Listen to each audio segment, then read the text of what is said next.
Hey everybody, welcome to the Rotowire Fantasy Football Podcast, brought to you by WinBet. Liss, Jeff Erickson here, recapping a Week 10 where some results that caught some people by surprise. Some more Survivor carnage happened, especially if you had to pick two picks like you did in the season contest. Team of Destiny still goes on, and it was a bloody week for that. So how's it going, Chris? It's going well. It's going all right. I was really happy early on. We had Dallas and Survivor, and it's funny because it just came to me. It seems obvious now, but we was Dallas. Arizona was the bigger favorite. We had them, and we had Pittsburgh available, which is the same size favorite. And we chose Dallas. It came to me while I was walking the dog in the morning. I was just like, you know what? Dallas is the right team. And it had to be Dallas. I mean, the other two lost. Pittsburgh tied, but that's a loss.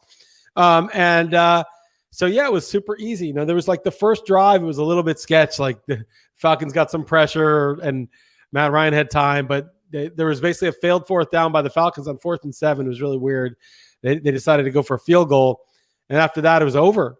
They just went crazy. It was very easy. I almost feel like I didn't even get my money's worth. I didn't get any sweat out of it. But it was nice. And, a lot of people are out. The Ravens and Steelers were the two biggest. The Buccaneers lost too. So, Cardinals lost. It was huge carnage. So there's 173 people left in the $6 million pool now. So that's worth about, I think, $34K each. That's huge.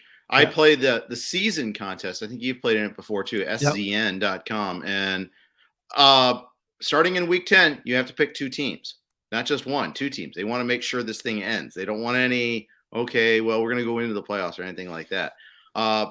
So Thursday night, 52% of the people had taken Baltimore. So right then and there, you knew it was going to be a bloody week. If there was any other upsets, it was even without any upsets, it was going to be a big week. But the fact that Pittsburgh did not win, the Tampa Bay losing the football team and losing the whole game, basically, that was huge too. The Chargers, some people were on the Chargers. The Cardinals, some people were on the Cardinals. It was bloody. It was awesome because I had Dallas and Buffalo. And so I had two no sweat games. Yeah, that's nice. It's just so nice. We got the right one. It's been 3 weeks in a row. We went Chiefs instead of Bengals. That was Dalton. The next week we went Dolphins instead of Cowboys, who were 3 points more favored. That was me. And this week I chose the Cowboys. He went along with it. 3 weeks in a row, we dodged so many minefields. It's incredible. How did we did it? I don't know. It just came to us. This week we have another issue. Thanksgiving Day is a whole week in our pool. So we know we're using the Bears. We know it. We already used Dallas. Maybe if something happens, we would have to switch, but we only have the Bears, Lions, and Saints available, and the Saints play the Bills. So it's Saints or Bears pretty much, and it's probably the Bears. So it's just crazy. If there's another big carnage week and we survive again, which we will because we're the team of destiny, it's $6 million, Jeff. This is starting. It's still 100. It's only 34 grand per team now left in equity. But we start getting to 150, 200 grand. Now you're talking about some real money all of a sudden. Yeah, you are. And that's could be huge. I think one of the big takeaways from this weekend too is don't get caught up in recency bias. The Cleveland Browns looked fantastic against the Bengals last week there. Couldn't get stopped. No OBJ, no problem. They're fine. Okay, no Chubb is a problem. Okay, that's a significant change. They go up against the Pats and get smoked, just destroyed by the Pats. Despite the early touchdown, the Pats were never in doubt in this one here. You look at the Chargers going on the road, winning at Philly. Oh, okay. Maybe Herbert's fixed again. No, gets throttled by the Vikings. You see this up and down the league. There's a lot of those situations there where a team does one thing one week. All right, this is our reality. I feel like we're almost, it's not like they're a static value, but at the same time, it's so easy to get caught up in recency bias. It is. I pretty much haven't that much. I almost like a team that's done poorly the week before because they're going to be focused, and a team that loses, this week I got to look at it, but the Browns I think play the Lions, I think, and they're going to be focused because they got so embarrassed. It's how could they not need a win next week to pick themselves off the floor? New England, man, I said this 2 weeks ago, and it's more true every week. They look like the 2001 version. Don't F with New England. That is a dangerous team. And, it's Mac Jones looks like he's getting better every week, and the defense looks really good. Ramondre Stevenson looked good. The offensive line is good.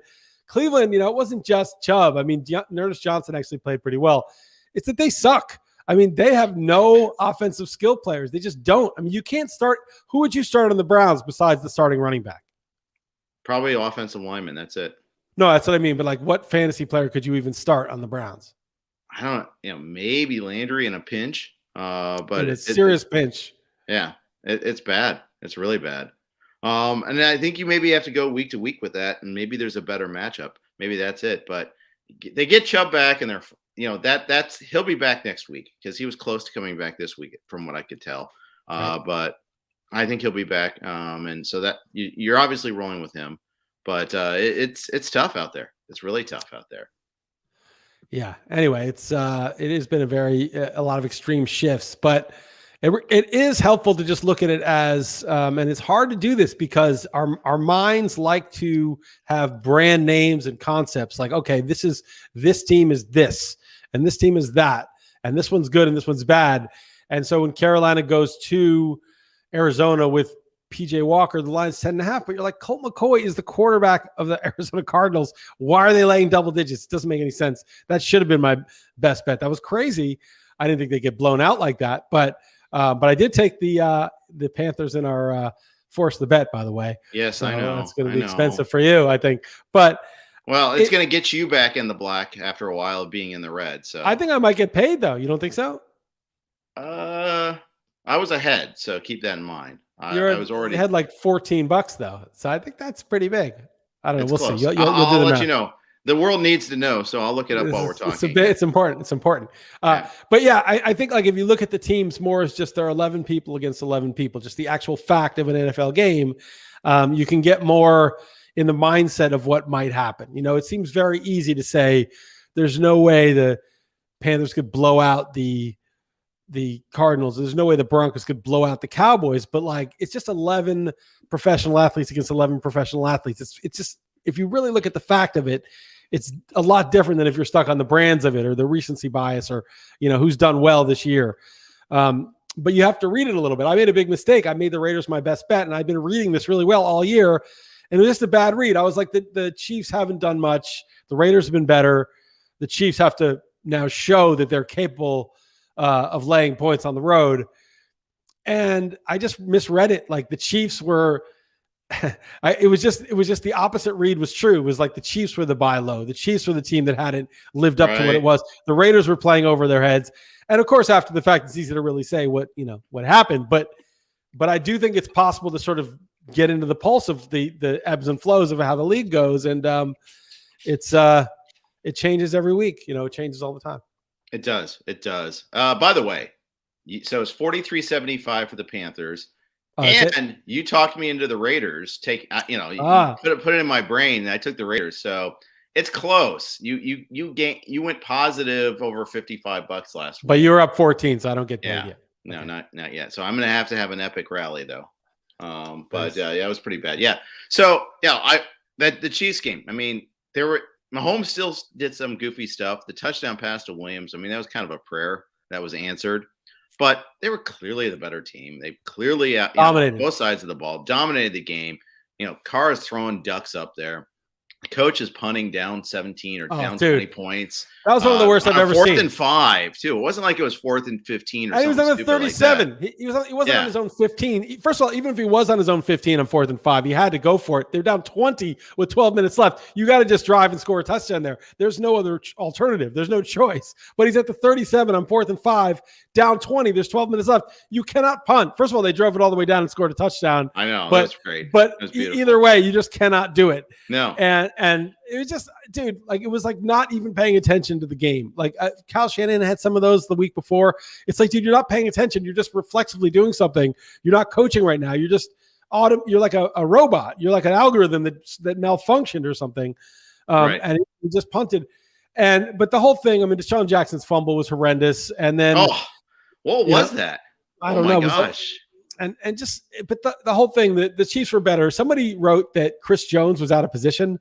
might have been Mike Clay. It was somebody who said that Chris Jones, who's a defensive. It was Ted Bell. That is Ted Bell. The biggest trade was going and getting Ingram so they could move Jones back to the inside. Mike Clay might have written it too, but I saw Ted Bell last night. But anyway, that, suddenly the Chiefs defense was good. And that was just kind of a new thing. And then the Raiders, they just couldn't.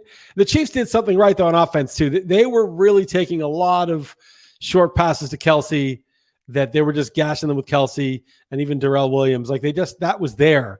And in weeks past, teams had just kind of played back, and the Chiefs didn't take advantage. They didn't have enough underneath drives to score. And they didn't really have a ton of huge plays. That prayer to Williams was one play, but it was mostly drives. I mean, they were mostly, they took what was given to them, which is something Mahomes has struggled to do this year. Mahomes missed some open deep shots too. It wasn't a great game by Mahomes, but it was the Chiefs that we know. Mahomes had 400 yards and 5 touchdowns. Kelsey got his, Hill got his, the running back, Darrell Williams had a big game. Williams got his. Yeah. It's, I don't know. I'm pissed because I lost my streak and I'll never get it back. But it is what it is. That's why it's hard. Sometimes you make a bad call. That's why there's orders of magnitude, attached to it there. So it goes. Pretty wild stuff. We got a lot to talk about. But quick, first note from our friends at WinBet: if there's one thing we appreciate here at Rotowire, it's making good decisions, and even more so, making the right decision. Listen up, folks. I have an incredible offer for you with Rotowire's newest partner, WinBet, the premier digital casino and sportsbook app. WinBet is now the exclusive sponsor for Rotowire's fantasy podcast. WinBet brings you all the latest action with a user-friendly interface, moneyline bets, boosted parlays, over-unders, round robins, live betting, and so much more at your fingertips. Want a break from sports betting? Head into WinBet's digital casino and take a spin on roulette, double down in blackjack, slam the slots, or try your hand at Baccarat. WinBet is currently available in 6 states: Colorado, Indiana, Michigan, New Jersey, Tennessee, Virginia, while rapidly expanding. At WinBet, the possibilities are limitless. WinBet is currently offering all Rotowire listeners a risk-free bet up to $500 on your first wager. Download WinBet now. That's WYNNBET. WinBet, the exclusive partner for Rotowire's fantasy podcasts. I had Joe Fan on from WinBet last Wednesday. If you haven't checked out that one, that was a fun podcast too. So, okay, let's continue wrapping up week 10. The big injury is Aaron Jones, with the knee sprain. At least I think fantasy-wise, that's the big injury. We don't know how long he's going to be out, but the Packers still haven't had their bye week, so you got to figure that'll play into it a little bit too. We'll see. It's an MCL sprain. We'll get Stephon Yon later in the week, but A.J. Dillon's going to be huge going forward. He will. It's a guy I have everywhere, and I had restraint not to drop him a lot of times this year. I obviously feel bad for Aaron Jones, but it's like that was the one. That was the guy I had most of in any league. Yeah.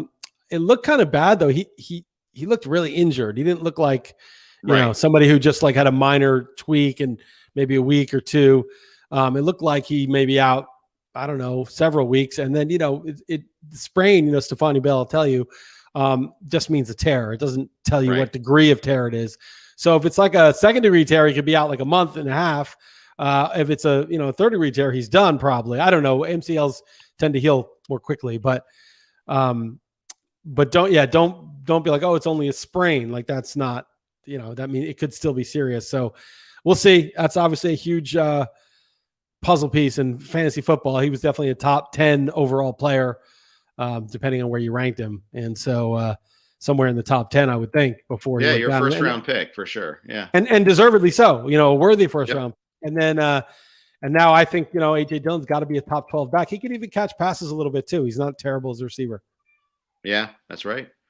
So we got no Jones. We also saw Alvin Kamara miss the game against the Titans. He's not guaranteed to come back next week. That's just the thing, or be at 100%. So it might be some concern about him too. And once again, we lose another top back. It's crazy. And those allegations surrounding Dalvin Cook, although he played and seemed fine, at least on the field, it didn't seem to affect him. But it has been really crazy. I mean, McCaffrey left mid-game for a minute with some sort of leg thing, and he came back in. But it is really crazy at the top. Jonathan Taylor is like really the last guy standing. He and Najee Harris really. I guess Eckler is still viable.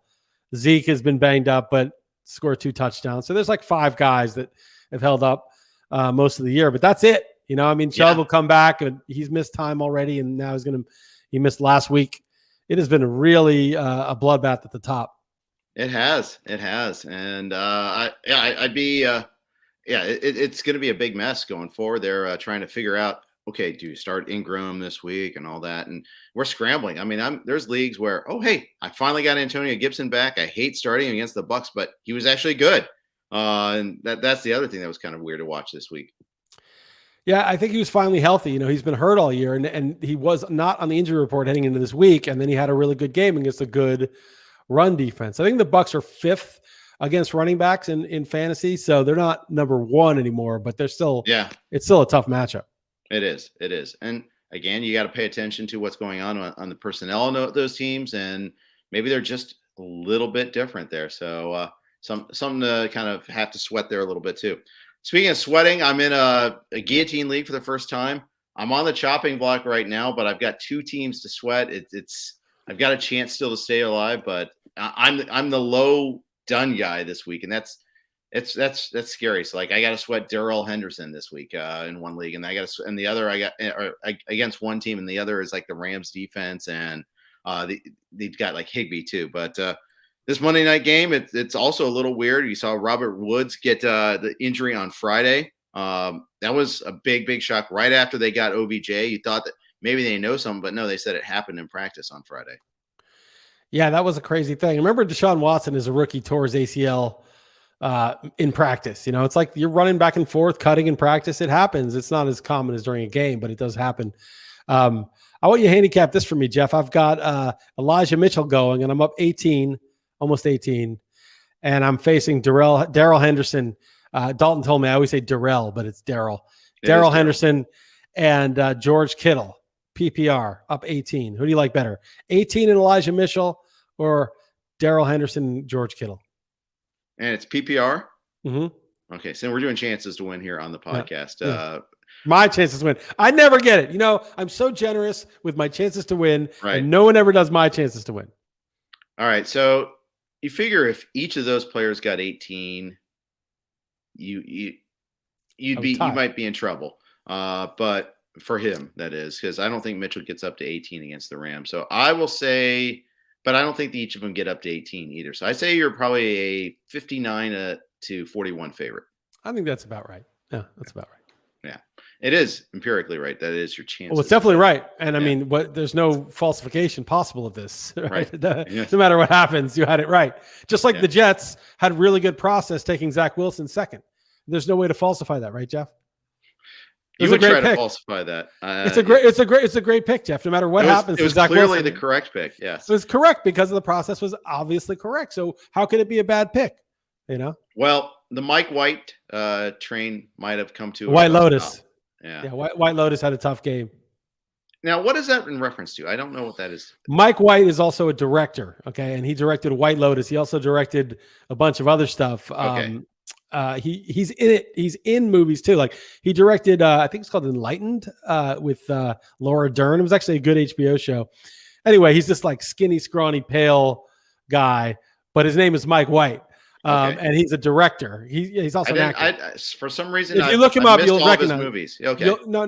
If you look up Mike White, you'll be like, oh yeah, I know who that dude is. Okay. Anyway, so this Dalton and I made a joke like, oh, that Mike White, because we were mocking the Jets, and the HBO show is really good. Actually, I'm not done with it. I've done 3 episodes of White Lotus, is this recent one. So we call Mike White. I call Mike White White Lotus. Gotcha. And he's White Lotus had a tough game. Yeah, 4 picks. Got replaced by Joe Flacco, I mean, which is a sign, right, in and of itself there. We'll see. But and Flacco got the late scores for them. I think he's like the 3rd quarterback to get 2 touchdown passes in one game for the same team. For the same team. I think maybe even the 4th. I think Josh Johnson had a game like that too. So they've had all 4 like get a 2 touchdown game, which is kind of weird for such a bad offense. Real team, real team can get touchdowns for any quarterback. It doesn't matter. It's a real team. But that game was never in doubt at all. So we'll see about that. The Eagles, they're 4-2 on the road, and I think they're either winless or 1-4 at home. I mean, they're really bad at home and pretty good on the road. They went into Denver, and they were the better team the whole way. I thought Denver was equal to them for most of the game. And then there was that horrible Darius Slay. They were driving, they were down 2013. They were at like the 20 or whatever. And there was a fumble. I forget who fumbled.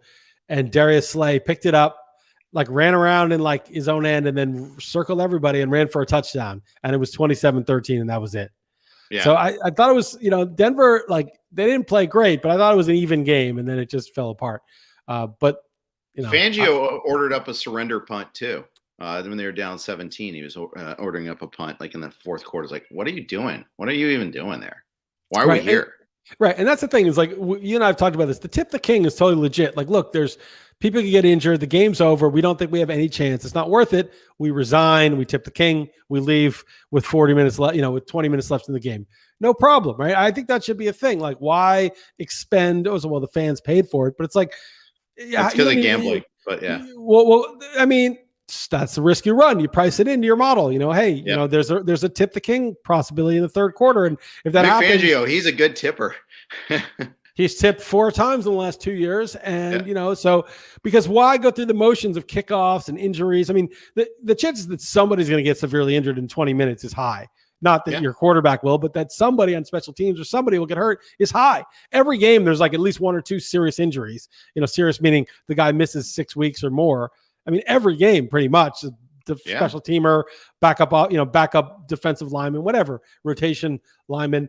And why go through the 20 minutes if you're not going to actually try to win? Like if you're already punting down 17 with 8 minutes left or whatever, you should just be able to tip the king. I think that's legitimate, but it's a real contradiction to be punting and yet subject your players to injury risk.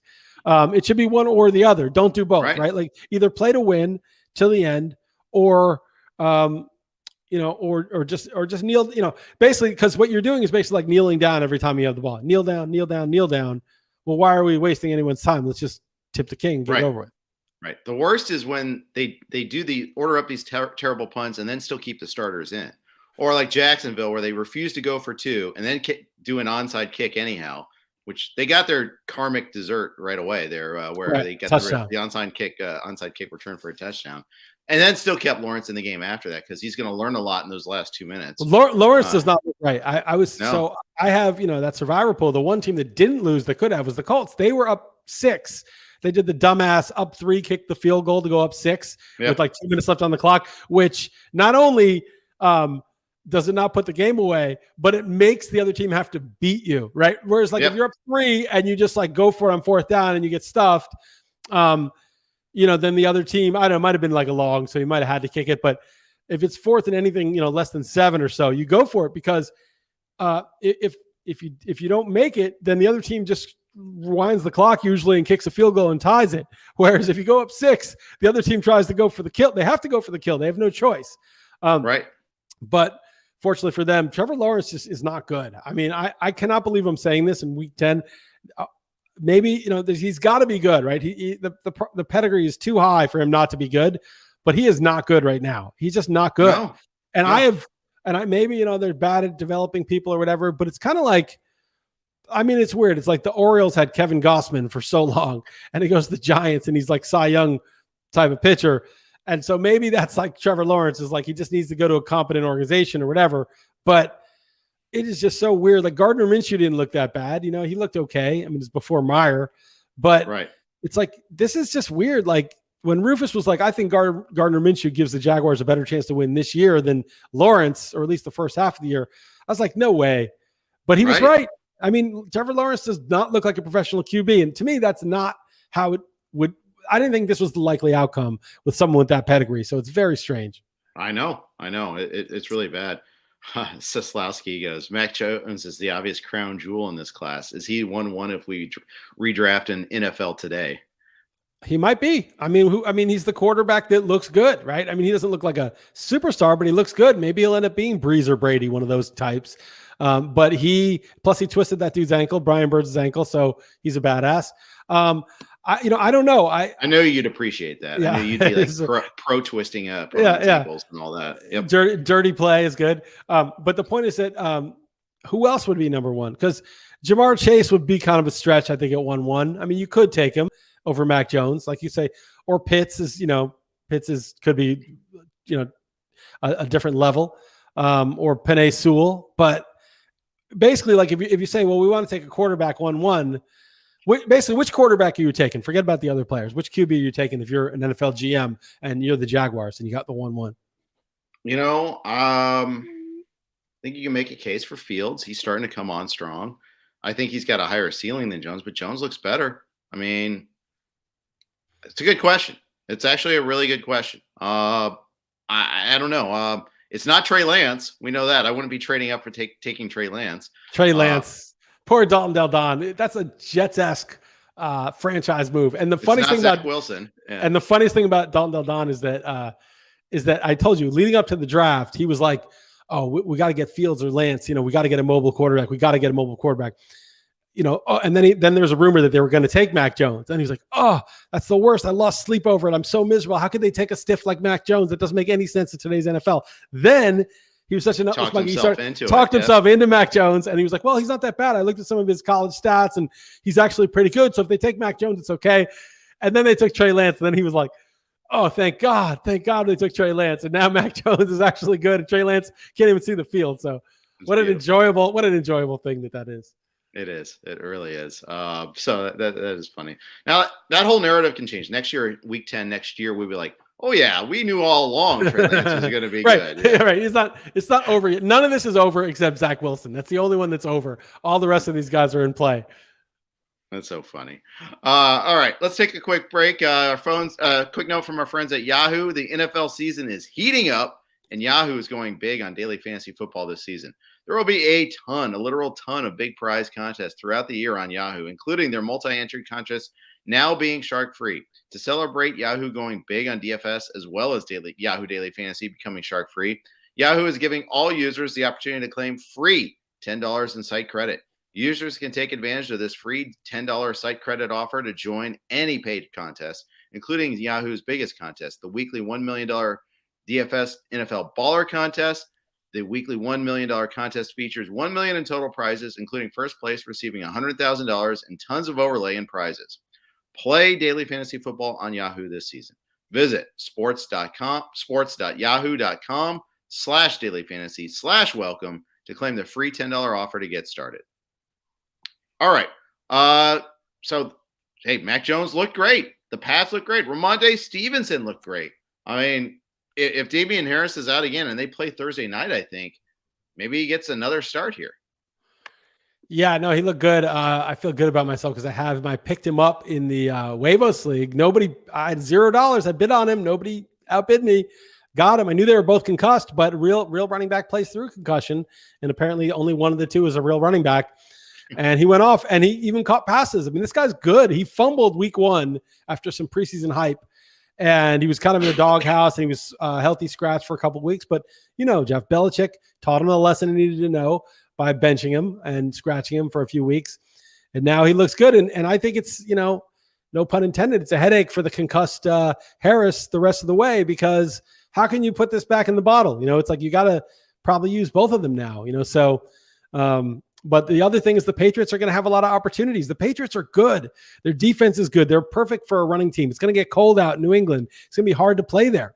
I mean, New England or Buffalo, that's almost like 50-50 now. That's like a real game. Like who's going to emerge there? And Buffalo has its own issues. And so obviously they didn't last week against the Jets, but I think the Patriots are a serious contender. Yeah, they could. I think so too. I think their defense is so legit. They just throttled the Browns. Just throttled them. I expected them to win. I think I made them my best bet, but I still didn't see this coming either. That's the thing. They get the Falcons on the road this week. I predict the score will be 28-3. I'll make the joke first. But except I'm sure I haven't made the joke first this week already. I'm sure there's someone out there with an earlier one. They get the Titans, and then they get the Bills. They have 2 games against the Bills still left, weeks 13 and 16. They don't have their bye until week 14. It's really odd that they have such a late bye week, but it's like a December bye week. You just don't see that. Yeah, the schedule is a little weird with that. I think it's probably to their advantage, actually, if they play them both. Well, they're going to play them once before the bye and once after, I guess. So I don't know.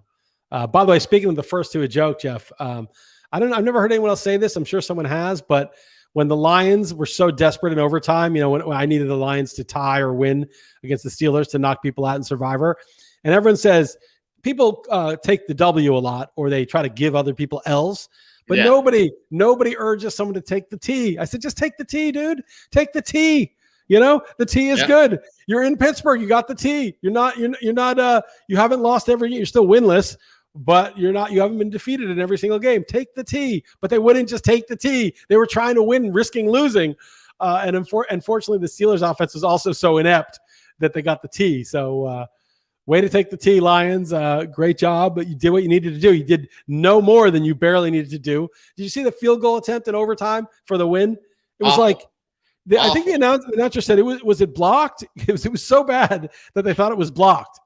Steve Levy said it went off the crossbar, but just kidding. But yeah, it was really bad. That whole game was just ugly, though. I mean, Swift this is Swift. Goff was terrible. Why didn't they go to David Blau? What are they thinking? Like they wanted they should have switched from Suck to Blau for sure. And it turns out that Goff was playing through an oblique injury. Gee, thanks. It was obvious he couldn't throw the ball, and I don't understand why they didn't make the switch. Like, why would you stick with a guy who's injured, who's not good when he's healthy, who's not the future of your franchise? What are you doing? It was so weird. It was like it's almost like they didn't want to win, but they were trying to win. Yeah, it was very strange. Bizarro. That kick was just like the weirdest thing. It was like it wasn't shanked to the side. It wasn't blocked. It just had nothing. It was like if you got me in there to kick. That's what it would look like. It would go. It'd be like this little line drive that fell 20 yards short. That's exactly what it would look like if you got one of us to attempt the field goal. That place is a tough place to kick. I know. You see some aberrant things, and I know weather was an issue yesterday, so maybe that was part of it. But still, you're a professional NFL kicker. We've seen hundreds of games at Heinz Field. I've never seen a kick like that wasn't blocked. Yeah, it was really weird, really, really weird. But the tie knocked the Steelers out of it in Survivor. That was sufficient, and it hurts the Steelers too. I mean, they were on a roll. Baltimore had lost, Cleveland had lost since he was off. They had a chance to make ground on everybody, and they had a home game against the Lions and couldn't win. Well, they played Monday night. Lions got a bye the week before. Yeah. I think the tie actually works okay for them because it's not a loss. So they're so in it right now with those other teams. Everyone lost this week. I mean, the Bengals were off, but the other two teams lost. Yeah, they lost to the bye. They got a tie also. But they, the Ravens and Browns lost. The Steelers tied. I mean, they made up ground, and the Ravens lost to Miami. So that's not like a great loss either. Yeah, and. It's weird. You see some like the Bills were in this sweet schedule stretch and then lost a game to the Jaguars. You can't afford to lose those. I mean, because the schedule's going to get tougher later. You got to take care of business when you can. It's crazy. The Titans lost to the Jets, but it's no problem because they're 8-2 because they beat everybody good. They just lost to the Jets. They lost to the Arizona in week 1, and we thought, the Titans suck. Oh, Arthur Smith. What are they going to do without Arthur Smith? Yeah. And then we thought, but at least they have Julio, who's been totally irrelevant the whole year. And then Henry's been out. Now, right. Now they did miss Henry. I mean, it's hard to run against the Saints. But none of their running backs could do anything yesterday.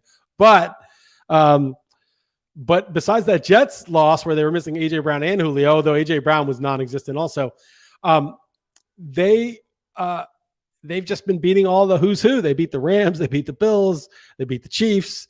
They beat the Colts. They beat everybody. And so that's a really weird team. The AFC is so weird because who would you bet on if you're picking one team to win the AFC right now? Probably the Titans, but that's also recency bias, right? I don't know. I mean, the thing is, I think the Chiefs are re-entering the conversation. Right. You got it. I mean, if the Chiefs are the Chiefs, you got to take them seriously. They play the Cowboys this week. I mean, the Chargers suck. You can't look at the Chargers. They're not going to win 3 games in a row with that herky-jerky. 1 week they show up, 1 week they don't. Right. The Raiders, I think, just disqualified themselves with that game, I feel like. And then so you really have the Ravens, the Chiefs, the Bills, the Pats. Yeah. Ravens, Chiefs, Bills, Pats, Titans, right? I mean, someone else may emerge, though, because everybody is so equal that, if the Bengals win 2 or 3 in a row, they'll be like, oh, the Bengals, they were good for a while. There's a bunch of AFC teams over 500, too. I think you're right. I think it's wide open. Our choose 4 teams or the field bet this year is going to be well, you'd go AFC. I mean NFC. You would just go like I would go Bucks. I would go Bucks, Rams, Packers. Bucks, Rams, Packers. Bucks, Rams, and Packers would be 3 of my 4. I don't know if I would go Titans or Chiefs or Patriots, but Bucks, Rams, Packers, and my 4th would. I don't think I would go Cowboys. There's something about that team with McCarthy, but sure. Maybe. But Bucks, Rams, Packers would be definitely in my 3. Yeah. So we'll give it a couple more weeks. We usually wait till about week 14 to make that bet, right? Yeah, no, so. I mean, it's a really, I had it, I was against you last year and I had like 3 out of the 4 finalists. I just didn't have the Bucks. I just didn't have the one that won. Yeah. The team that was like the 5 seed. In one conference, they're a 5 seed in one conference. Exactly. Yeah. Robert asks, Cardinals, would you put them in there? I'm not buying it. I mean, look, when Kyler Murray comes back and Hopkins comes back, it's definitely legitimate to put them in the argument. I just don't buy it totally. I can't really put my finger on it, but I don't buy it. And I also don't think Murray is that good as a real life QB. He's a great fantasy QB when healthy. But it could be the Cardinals. I wouldn't put them there though. We'll talk about them and the Panthers in a second. But first we got our last note here. Thrive is back for another season of fantasy football, and they're running huge guaranteed contests each week of this NFL season. With Thrive Fantasy, you can eliminate the countless hours of research and focus on only the top-tier athletes that have the biggest impact on the game. Sign up today and get a free 6-month Rotowire subscription. Here's how you claim your free Rotowire subscription. 1, visit rotowire.com/thrive. 2, deposit a minimum of $10 and receive a 100% deposit bonus up to $100. 3, play in your first paid contest and receive that free 6-month Rotowire subscription. Big thanks to Thrive. Big thanks to the Blue Wire Network for their sponsorship all season long. Okay, let's talk Carolina and Arizona. I have a theory that, okay, you have a bunch of adversity, a bunch of guys get hurt. You build up, you get through it. Okay, we're fine. Okay, it's almost like you got the adrenaline to get through something, but then the pain really settles in that second week when you're missing these guys. And there's more tape out there on Colt McCoy, for what sort of player he is right now. And they adjust and they attack it. And Carolina's got, for all their warts, Carolina's got a good defense still. Yeah, and just getting rid of Darnold was such a value add because he was like negative 10 points. He was just throwing pick sixes, just totally out to lunch. And getting a guy who was just playing a very safe game plan in PJ Walker, not doing anything, was a huge upgrade from a huge negative, just having kind of a 0 rather than negative. And then the defense is good. And then the a healthy McCaffrey is huge too. Yeah. He was a big difference maker too. Yeah. Yeah. Because that was still that might have been the most aberrant result this week, unless it was the football team beating the Bucs. But excuse me. It just shows that Carolina, they're not a special bad team. They're just one of those middle of the pack teams, maybe lower middle. But they've got a legit defense. They spent all those picks on defensive picks, and now they got their healthy back, and they don't have a soul-crushing quarterback. And meanwhile, Arizona had a soul-crushing quarterback yesterday. Yeah, and I think that, Carolina's not a really weather place. It can snow there, I guess, but it's not a real weather place. But as we get into later in the season, excluding the Dome and the California teams, you're going to see these defense and running teams start to have a bit of an advantage. Like I think a lot of this, like analytics, running backs don't matter. It's all about passing. It kind of presumes like ideal conditions, or it presumes overall when you average stuff in too. But I do think like there's teams that are more built for rougher weather, and we'll see the Patriots in January. Going to Foxborough in January, you have to go there. That's not, that's going to be a big deal, like where these games are played. Like if they have to go to, but even Arrowhead can be bad weather and places like that. So the AFC is more bad weather and less domes. The Colts have a dome, but they're not. Who knows, if they'll be on the road anyway. But like the AFC teams, like a lot of that's going to be settled by, in conditions that are conducive to defense and running. Yeah, I think so too. Let's talk Bucs though. I thought they were the best team in the NFL, but they've lost 2 in a row now. Once before and once after the break. Brady threw 2 picks against in a game what we thought was a positive matchup. What happened here? And also Chase Young tore his ACL like halfway through the game. Yeah, and Terry McLaurin got hurt too. He was only out a little bit, but it was just Washington took it to him and beat the crap out of them. And Brady, nobody wants the MVP. You know, as soon as, okay, Lamar Jackson, here's the MVP, front runner. Nope, bad game against Miami. Oh, Brady's the MVP. He's the plus 350 to win MVP. Nope, doesn't want it. Now Mahomes is going to get back into this. None of these QBs are really separating, right? Like who's the MVP? It was Kyler Murray's the MVP. Nah, he's missed some games. He hasn't played that great. He's been banged up. Matthew Stafford, well, they just lost to the Titans and he played terrible in that game. Who's the MVP of the league? It's really hard to say, right? There's no real quarterback. And Dalton bet on Derrick Henry at like 50-1. And he might have won it if the Titans were the 1 seed. Derrick Henry probably wins it right now, right? But he's out for the year, so he's not going to win it. So Jonathan Taylor can't win it because the Colts they're too far back. Like who could win MVP? It's really Cooper Kupp is probably not going to win MVP. I guess Stafford would get it if the Rams are the 1 seed, but it's really wide open, and Brady just couldn't pick it up. I don't know. He was missing Brown. He was missing Gronk. Godwin wasn't maybe 100%, though he had a decent game. They weren't. They just didn't look that dynamic. And Brady, as good as he is historically, I mean, he's just a 44-year-old dude, and if guys aren't open, what's he going to do? Right. If it's not working, what's he going to do? There's nothing he's going to do. No, that's right. That's right. So I think you just kind of thought after the break they'd be fine. But you know what? No Antonio Brown, no Gronk, and a hobbled Chris Godwin. Yeah, that's right. It's not. And Washington had played a little bit better defensively the last few weeks. Chase Young, obviously, but they're without Montez Sweat and Chase Young, two of their best pass rushers. And their secondary has been bad all year. William Jackson was supposed to be this big addition, and he's been terrible, at least according to PFF. Maybe they're just starting to get it. Every team makes adjustments. They had a bye week. But I liked the only super contest pick we won. We were 1-4, unfortunately, was Washington. It just was so obvious that this was a good spot. Yeah. And it was better than I even thought because I thought the Bucs would win. I just thought it would be a tough game. Yeah. Keep in mind with the Bucs too, Vita Vea got carted off late with a knee injury too. That's a big loss if they huge loss. That guy's that guy's like the Chris Jones, he's like the star, guy who can get pushed from the interior, which is impossible for the quarterback to deal with. Huge loss and a big run stopper. Yeah, they said it's a bone bruise and a slight MCL sprain. Should avoid IR, but they play Monday night against your Giants, so we'll see if he's good to go for that game. But I wouldn't be surprised if he misses one. But they're done with their bye too, so unfortunately, they don't have that anymore. Yeah, I'd like to. That's going to be interesting to see Saquon maybe coming back, but no Vita Vea. I mean, they're still good against the run without him, but that's a big piece of it. Any other big takes from Week 10 before we sign off here?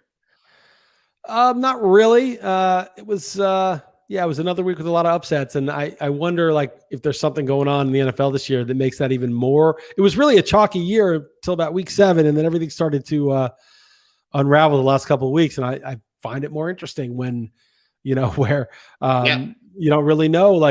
There's no team that you can say. I mean, maybe the Bills against the bad team, although they lost to the Jaguars, so I shouldn't say that. There's no team that you could say this team is a lock against that team. I mean, there's no lock, but I mean, it's like the chances of an upset are much bigger than we would have thought a few weeks ago. Yeah.